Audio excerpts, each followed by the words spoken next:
Bueno, antes que me olvide, a Eduardo Serenellini y a Rogelio Frigerio, presidente del Banco Ciudad, felicitaciones por el campeonato de River. Muchas gracias, muy bien. Te nobliza la mía. Muy bien, la verdad que sí. Felicitaciones. Gracias. Bueno, Rogelio, ¿estamos en recesión? Yo creo que sí, yo creo que ya desde el año pasado la economía se estancó y por supuesto con una inflación alta esto se siente mucho más, esta incapacidad que tiene la economía ya para crecer, junto con una inflación que de piso va a ser del 35% este año, genera este clima de incertidumbre, de miedo que hay en las familias, porque además se suma un factor que ha sido para mí el gran activo del kirchnerismo, que tiene que ver con el empleo, ¿no? Yo creo que en el inconsciente colectivo la gente asocia el kirchnerismo con la salida de la crisis del hiperdesempleo que dejó el fin de la convertibilidad, con 25% de desempleo, y me parece que ese activo que tiene el kirchnerismo lo está perdiendo. Yo creo que bien medido hoy el desempleo ya es de 2 dígitos, y me parece que eso ya se siente en la familia, ¿no? Y creo que la caída del consumo, la caída estrepitosa del crédito, de la demanda de crédito, tienen que ver precisamente con ese temor que hay en las familias argentinas a que alguno de los aportantes de esa familia pierda su empleo. Ya hay suspensiones, ya hay eliminación de horas extras, y después viene la pérdida de trabajo, y eso para las familias es fatal, ¿no? Desde todo punto de vista. Y creo que lamentablemente eso es lo que más nos debería preocupar a la dirigencia hoy en la Argentina. Rogelio, recién lo charlábamos con Juez, dice, por ejemplo, Córdoba, como puede ocurrir en Rosario, Santa Fe, o aquí mismo en Capital o en la Gran Buenos Aires. Hay mucha pequeña y mediana empresa, que son de estructura familiar y proveedoras que hoy se quedaron, sin la entrega de lo producido, sobre stock, y necesitan financiamiento. ¿Cómo hace un banco para financiar a este pequeño o mediano empresario? Bueno, primero, la realidad de la Argentina es que después de estos años de la década ganada, tenés por lo menos un 40% de la economía informal, o sea que gran parte de esas pymes no acceden al mercado de crédito porque no tienen facturación que mostrar, entonces caen en las cuevas donde quieren descontar un cheque y las matan, ¿no? Esa es la realidad hoy de una gran parte de las pymes en Argentina, y la capacidad que tienen aquellas que sí están en el mercado formal de conseguir crédito también es relativamente baja, porque los créditos subsidiados, estos que obliga el Banco Central, son para inversión, no para capital de trabajo. Inversión, olvídate, nadie está pensando en invertir. Hay muchas empresas, muchas pymes que necesitan sí crédito para capital de trabajo, y ese crédito hoy en la Argentina sigue siendo relativamente alto. Rogelio, ¿cuánto aguanta un dólar a 8 y pico con una inflación del 1 o 2% mensual? Bueno, el gobierno a principios de este año... Hoy llegó a 12. Hoy llegó a 12, pasó 12. El gobierno a fines del año pasado, a principios de este año, cuando veía que las reservas se le terminaban, porque habían caído 3.000 millones de dólares en un mes.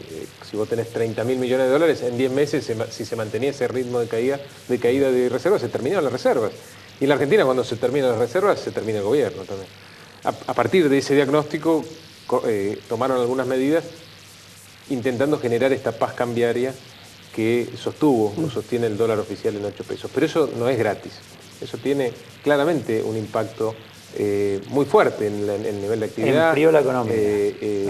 Básicamente en el nivel de actividad, en el nivel de empleo, y como nadie se ocupó de la inflación, todo eso ocurre con una inflación cada vez más alta.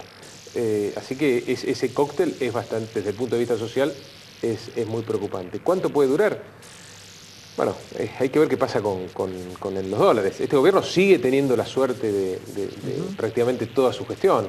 La cosecha es buena, la soja está en niveles récord, y la soja es el pulmotor del modelo, el que permite que este modelo, que en condiciones normales duraba muy poquito, haya durado tanto. Lo que pasa es que la soja se terminará después del Mundial, y después la apuesta es el endeudamiento, ese endeudamiento que el relato del modelo negaba.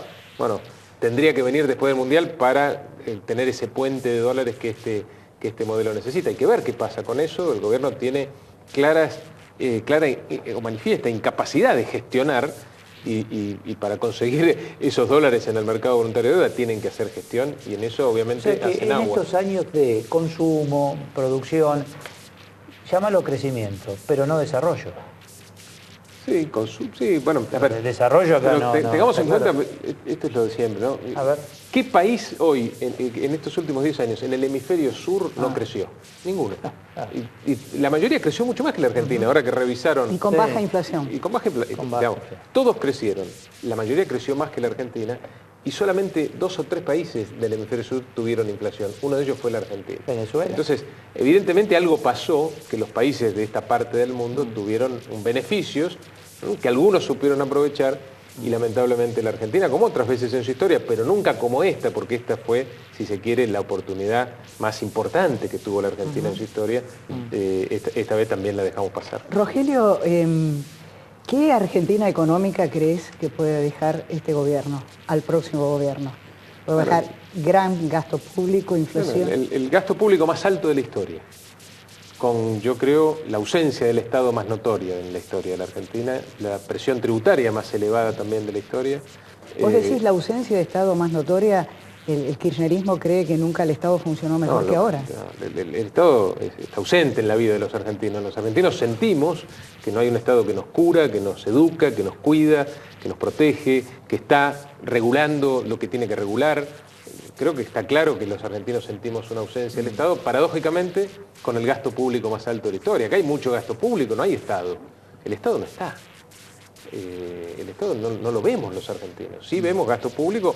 ¿Y por qué lo vemos? Porque vemos cómo el Banco Central tiene que financiar parte de ese gasto público, porque vemos la presión tributaria, así la sentimos, más alta de la historia. Tenemos una presión tributaria como los países nórdicos y tenemos bienes públicos como los países africanos. Eso no es sostenible, obviamente. Eso va a haber, el próximo gobierno va a tener que atacar eso claramente. Pero yo veo una preocupación, sobre todo desde el punto de vista de lo social. Me parece que lo más preocupante que deja este gobierno es una sociedad con sus sectores más vulnerables, muy expuestos a situaciones muy difíciles. ¿Y están trabajando sobre eso? Macri quiere ser presidente, vos jefe de gobierno de la ciudad, no sé, ¿están trabajando en eso? O sí, bueno, vemos y llegamos, ahí hay que trabajarlo desde ahora. Nosotros tenemos claramente al tema social como lo más importante en la agenda, como el tema más urgente también a resolver.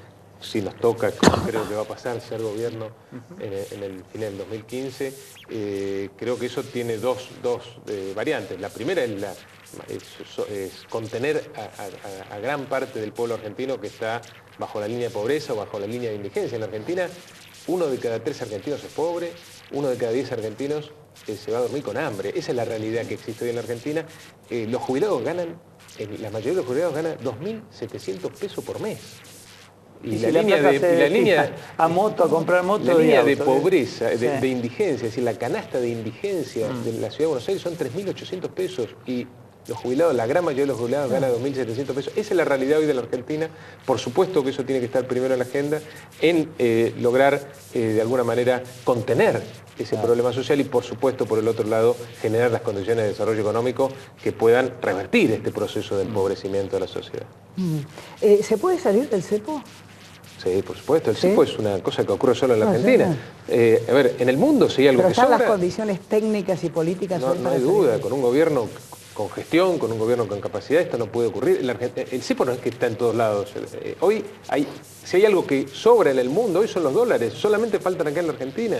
Con un gobierno normal, la Argentina se llena de dólares y vamos a tener que hablar del problema inverso, de ver cómo hacemos para que esa cantidad abrumadora de dólares que vengan cuando Mauricio Macri sea presidente, no generen problemas desde el punto de vista de la competitividad. El mundo ya está observando la Argentina hacia el 2015, no sé, con Macri o con quien llegue, pero ya están observando el péndulo.